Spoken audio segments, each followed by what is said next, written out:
BRS పై మంత్రి Uttam Kumar Reddy fire అయ్యారు. BRS ప్రభుత్వం వల్లే తెలంగాణ దెబ్బతిందని ఉత్తమ్ ఆరోపించారు. 1,00,000 కోట్లు ఖర్చు పెట్టి కాళేశ్వరం కడితే కూలిపోయిందని విమర్శించారు.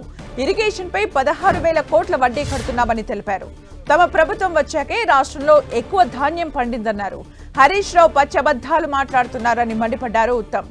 సూర్యాపేట జిల్లాలో పర్యటించిన ఆయన జాన్ పహాడ్ లిఫ్ట్ ప్రాజెక్టు పనుల్ని పరిశీలించారు. 10 ఏళ్లు బీఆర్ఎస్ పరిపాలన వల్లనే తెలంగాణ రాష్ట్రం తెలంగాణ రైతాంగం ఇప్పుడు ఇబ్బంది పడుతుంది.